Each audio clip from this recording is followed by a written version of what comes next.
caramba, será que o Renato vai desaparecer mesmo? A gente ia fazer alguma coisa, mas a gente não percebia. Ele brigou aqui, ficou todo estranho, depois foi embora. Primeira coisa que se eu visse ele na minha frente, eu ia pedir perdão pra ele e abraçá-lo.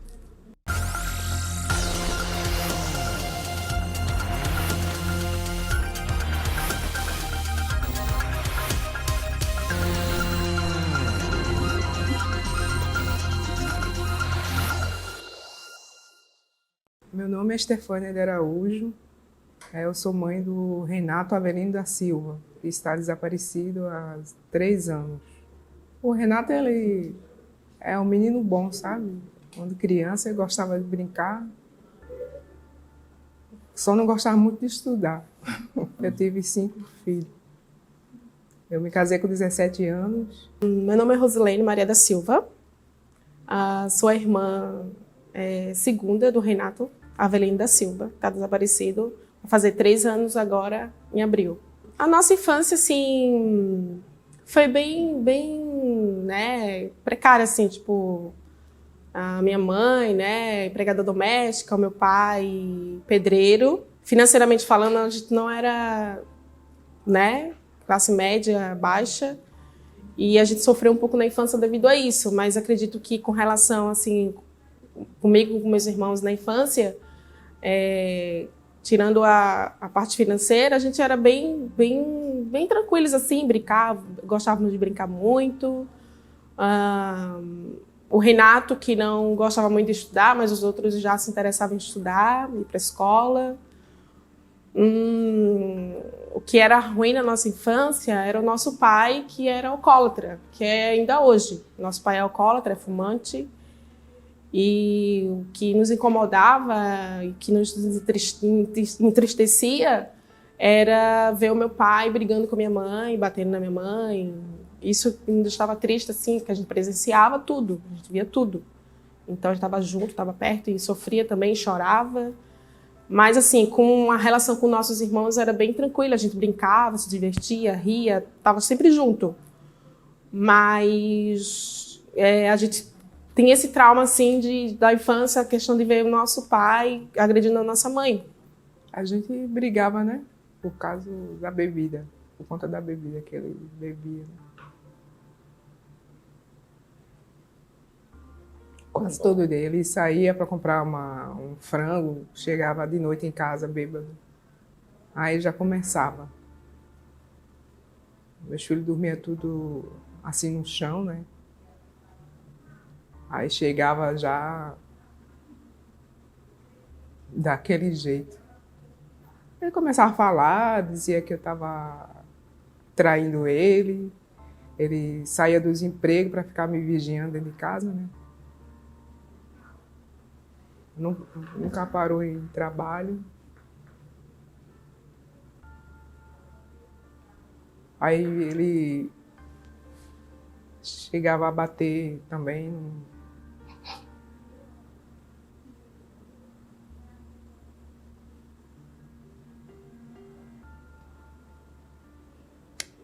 Ele se vingava nos meninos. Ele tinha muito ciúme de mim. Então a gente sofria com isso e chegou um tempo que a gente falou pra minha mãe que a gente não era tão criancinha, né? A gente, mãe, separa do pai, porque senão a gente vai sofrer até não sei quando. Então separa do pai. Então ela separou e a gente viveu melhor. Depois que minha mãe saiu de casa, a gente foi morar, né, com minha avó materna. E minha mãe foi viver melhor, a gente foi viver melhor. Então a gente teve uma adolescência melhor até. Aí cada um foi estudar para fazer o que queria e tal, trabalhar. Eu sempre trabalhei também desde nova, sempre estudei desde nova. Ele falou que aqui era bom de trabalho, para arrumar trabalho, né? Aí eu me interessei, vim aqui, ainda passei uns dias com ele, morando lá na Barra da Lagoa. Ele ia fazer os trabalhos dele de pintura, vendia quadro, ia de bicicleta vender as coisas dele, fazer grafite, ele fazia letreiro, começou a fazer letreiro, né? Ele, de vez em quando, fumava maconha, não sei que tipo de maconha, não sei se era maconha mesmo, mas ele falava que, é ervas, não faz mal, tal, é tranquilo fumar isso, em alguns lugares é legal, tal. Beleza, mas eu não gosto, né, Renata? E a gente não queria muito a presença dele, achava ruim e, tipo, desprezava ele por conta disso. Ele se sentia meio desprezado. O meu irmão, ele sempre queria... Ele era, assim, meio que desorganizado na vida dele em algum momento, mas ele queria ver a gente, todo mundo bem, assim, sabe? Até um dia desse aí, né? Até 2010, ele... Era um menino normal, ele. Depois... do ano 2016 para cá, ele começou a... Ele fez uma viagem para Foz do Iguaçu. Quando voltou, aí qualquer coisa que ele falava, começava a chorar. Quando ele estava na Praia do Forte comigo, ele saía para andar na praia, falava que estava vendo visões, né? Vendo coisas. Aí ficava contando para mim, chorando, contando aquela visão que ele tinha visto, ficava contando para mim e depois ficava chorando, né? Ele estava bem magro, ele chegou falando que tinha virado vegetariano. E estava um pouco depressivo, a gente via que ele estava um pouco depressivo. Como ele já era bem de boa, bem mais calmo, bem tranquilo, ele estava mais ainda, muito calado, muito, sabe, cabisbaixo, bem na dele. Tipo, ele escondia alguma coisa que não queria falar pra gente, ele, tipo, tinha alguma coisa que ele não queria dizer pra gente, talvez para não preocupar a gente, entristecer, alguma coisa. Mas a gente via alguma coisa errada, que ele queria esconder, que ele queria... ocultar alguma coisa de ruim que aconteceu, que ia acontecer com ele. A gente percebeu alguma coisa. Só que a gente não achava que ele ia desaparecer. Porque talvez se a gente soubesse que ele estava assim, que a gente via, mas ele não se abria pra gente. E se a gente soubesse, a gente talvez não teria feito ele sair e desaparecer assim. A gente ia ajudar, óbvio, de alguma forma, a gente ia ajudar, né? Mas ele era muito, como ele era muito daquele jeito, aí tá, Renato é assim mesmo, então ele vai, depois volta, tipo. E ele, tranquilão, calmo, sempre estava online, nas redes sociais, Twitter, tem YouTube, tem Instagram, tem Facebook. Sempre estava online, sempre. E ia, passava um mês, 2 meses, voltava, mas sempre online. Passou um mês, ele não disse oi nem nada pra gente. Mãe, Renato sumiu, cadê Renato? O Renato não tá online, tá desaparecido. A gente dizia desaparecido assim, né? Tipo, me dá um sinal de vida. Não fala mais com a gente online, não tá online. A gente estranhou a partir daí. Antes do dia 17, ele viajou, né? Para Buenos Aires. Conheceu uma menina lá, uma argentina, por lá de lá, né? Aí ficou lá, parece que foi 1 mês, por aí. Aí de lá, acho que brigaram. Aí no dia 17 ele foi para Foz, de lá de Buenos Aires, foi para Foz do Iguaçu. Aí eu não sei o que foi que houve com a mulher. O motivo da briga dele lá, né? Eu liguei para... Primeiro ela ligou para mim perguntando se eu sabia do Renato.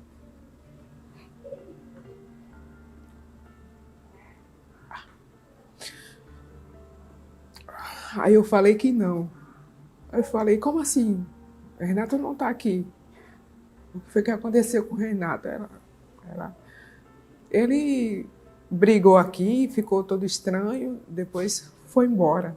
E de repente essa argentina veio e mandou uma mensagem para minha mãe. Stefânia, o Renato tá por aí, na sua casa, em Florianópolis, porque ele não tá mais aqui na Argentina, ele desapareceu, sumiu. Minha mãe, não, como assim? Ele não tá aqui. Ela pensou que minha mãe mentiu para ela, né? Não, ele não tá aqui. Não, ele tá aí sim, ele tá escondido aí na sua casa, dona Stefânia. Não tá, ele sumiu, cadê ele? Cadê Renato? O que foi que aconteceu? E daí ela começou a contar a versão dela. Ela só falou que ele tinha brigado com ela, né? E pegou as coisas dele e foi embora para Foz do Iguaçu. Aí de lá ele ligou para mim. Aí eu perguntei, né? Tá tudo bem, Renato? Ele falou normal comigo. Aí tá tudo bem, Renata? Ele, tá bem sim, mãe, não sei o quê. Eu tô aqui em Foz do Iguaçu, daqui eu vou lá pra Londrina, ficar num abrigo que tem lá, né, uns abrigos que acolhem umas pessoas que querem ficar sozinhas. Falou que ia vender, ele tinha um notebook e falou que ia vender a câmera fotográfica, ia vender para ficar desconectado. Até o celular ele vendeu, né? Não queria se comunicar mais com ninguém. Então ele chegou depressivo, na última vez que a gente viu ele, depressivo, meio magro, dizendo, eu sou vegetariano agora, tal, tal, tal. Não comam carne, tal, tal. Vocês vão ver, a vida de vocês vão melhorar. Ele já com essas conversas assim, umas conversas meio de coisas da natureza, assim, sabe? Tipo, eu vou pra tribo. Não é abrigo, é a tribo. É uma tribo aí que ele chegou falando dessa tribo. É uma tribo que tinha alguns lugares aqui do sul, que ele disse que teve a oportunidade de conhecer, conheceu, gostou, chegou, meio depressivo, magro, falando de tribo pra gente. Vamos na tribo, Rosa, vamos na tribo, conhecer a tribo é massa, não é obrigado tu ir lá, chegar e morar. É pra tu conhecer, pra tu ter conhecimento, é massa essa tribo. Eu quero ir pra essa tribo, eu quero... vocês vão ver, eu vou pra essa tribo, vou fazer uma família lá, vou chegar aqui com filho, com nova família. E ele chegava com essas conversas de... eu não quero mais saber de tecnologia, de computador, de celular, não sei o quê. Eu vou ficar sem comunicação nenhuma, nem nada de tecnológico. Vocês vão ver. Eu vou vender tudo e vou para essa tribo, que lá você vive com as coisas naturais, né? Vive com as coisas da natureza, come ervas, come isso, come aquilo, né? Então ele chegou aqui bem entusiasmado falando dessa tribo, chamando meu pai para ir para a tribo também. Ele chorou quando a minha irmã mais nova, a Rosinete, que é a TC, a quarta, brigou com o meu pai. A minha irmã mais nova expulsou o meu pai de casa. Então ele só chorava. Tudo que a gente falava de ruim para ele chorava.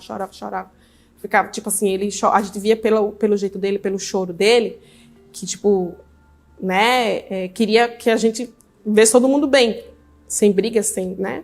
Entrei em contato com essa mulher que ele estava lá em Buenos Aires. Ela falou que não sabia de nada. A versão dela era essa. Não sei de nada, não sei para onde é que ele foi. Ele deve ter ido visitar o filho dele. Eu digo, tem alguma coisa errada aí.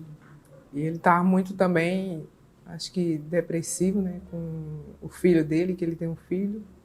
A mulher dele mora lá em Minas Gerais. Aí tiveram um filho aqui. Aí depois ela foi embora com o filho dele. Aí ele queria ver o filho dele lá em Minas Gerais, ela não queria deixar. Aí um dia ele foi lá, né? Aí só sei que ela chegou até a bater no meu filho, junto com outro rapaz que ela tinha arrumado lá.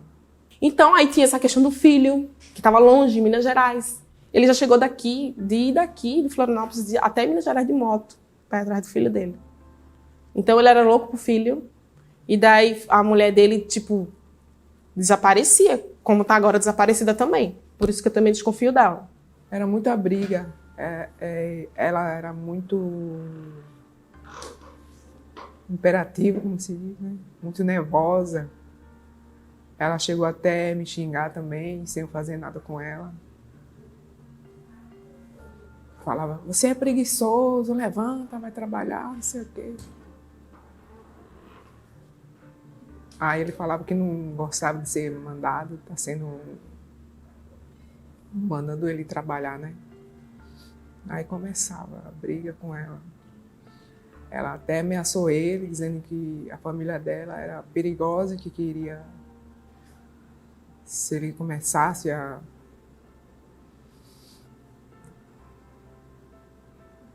ficar daquele jeito dele, assim.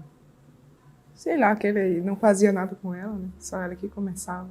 Queria que ele fosse trabalhar à força, né? Ele não gostava de ser mandado, né?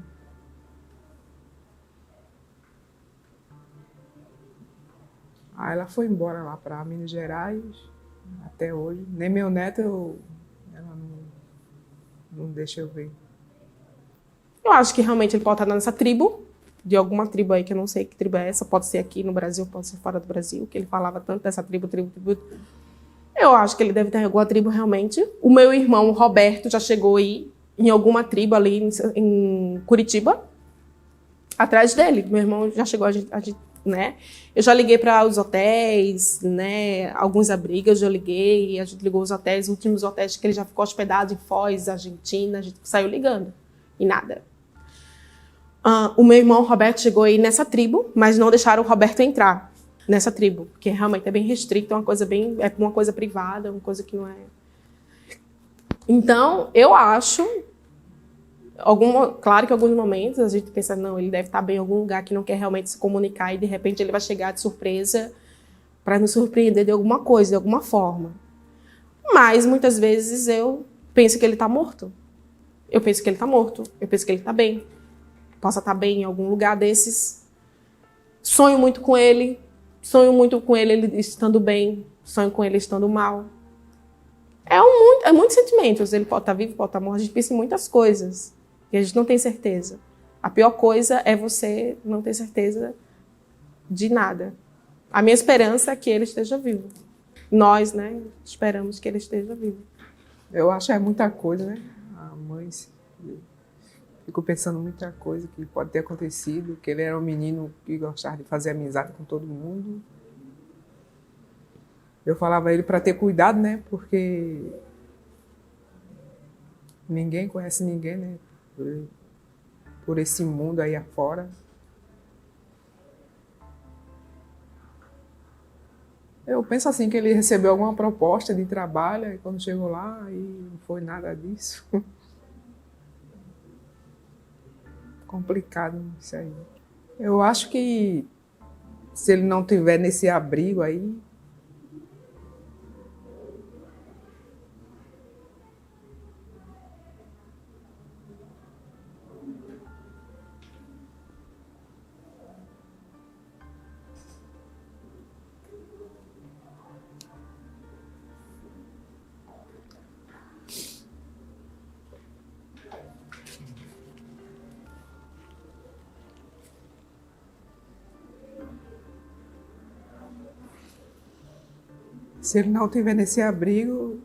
ele está morto.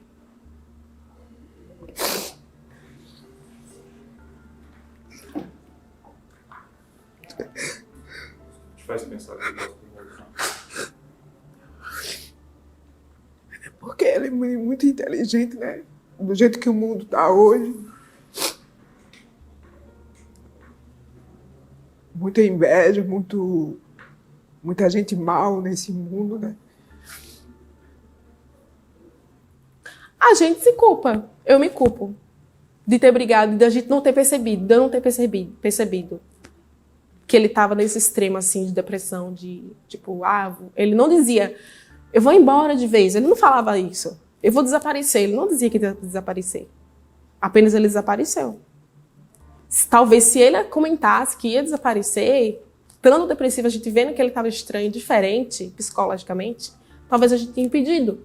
Caramba, será que Renato vai desaparecer mesmo? A gente ia fazer alguma coisa, mas a gente não percebia. O sonho dele era ter um ateliê de pinturas, né? E daí ele comprou alguns materiais, tipo madeiras e tal. E ele deixou numa casa. Todos esses materiais dele viajou. E a gente não teve o cuidado, não teve o carinho de cuidar dessas coisas dele. Aí o que aconteceu? As coisas dele sumiram. Tipo, queimaram, invadiram a casa e queimaram as coisas dele do ateliê inteiro. E daí isso causou também uma culpa nos nossos irmãos, na gente, de não ter ajudado.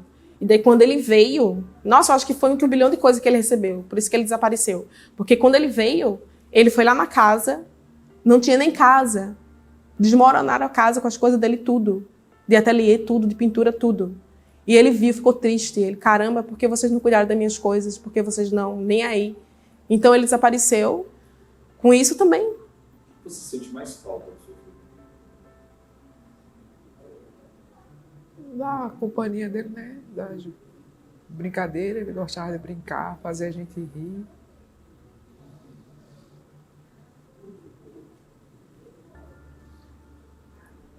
Ele era muito brincalhão. Eu pediria perdão para ele, primeiro, né? Por não ter notado ele, né, ter chegado onde chegou, Eu pediria perdão para ele, primeiramente, ia dizer que eu amo muito, que hoje, se ele vier, né, a gente vou estar de braços abertos, vou recebê-lo totalmente diferente do que da última vez. Eu e todos meus irmãos, minha mãe, né, o meu pai. E a gente ama ele muito, apesar, né, do que aconteceu, né, do que possa estar acontecendo com ele. E a gente espera que ele esteja bem em algum lugar, e que se ele estiver bem em algum lugar e estiver vendo, né, vendo a minha mãe falar, vendo os vídeos que minha mãe gravou também, e me vendo, eu pediria perdão para ele, que ia ajudá-lo. A gente ia ajudar de alguma forma para ele ter uma vida melhor. Ele é novo, tem uma vida pela frente, tem um filho. Então, primeira coisa que se eu visse ele na minha frente, eu ia pedir perdão para ele e abraçá-lo. Sabe? É o meu irmão caçula. E era isso que eu ia fazer. Ia dizer que eu amava muito, pedir perdão. E ia perguntar para ele o que ele tinha para me dizer. Não me esconder nada, porque eu acho que isso que aconteceu. Ele escondeu muita coisa da gente também. Ele escondia muita coisa, ocultava muita coisa, mentia muito, para não preocupar talvez a gente. E hoje, só vendo ele, eu ia pedir para ele abrir tudo, assim, ia falar tudo para mim. Renato, fala tudo que tu tiver para falar, não esconde nada da gente. Eu acho que a gente ia fazer diferente, sim, com certeza. A gente ia pedir perdão, abraçar, beijar, dizer que ama, sabe? Acolher ele, sabe? E a gente não acolheu, a gente desprezou ele. Todos desprezaram ele. No momento que ele precisava de ajuda. Porque talvez por erro dele também. De não nos contar o que estava realmente acontecendo. Talvez. Apesar de tudo, nós amamos muito ele. E espero que ele esteja bem e que ele dê notícia, pelo menos, onde é que está, né?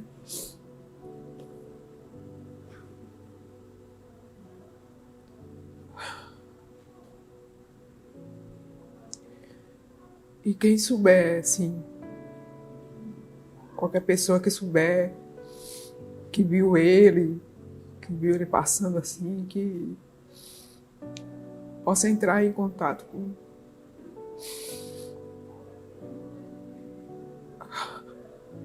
comigo, com a autoridade, né?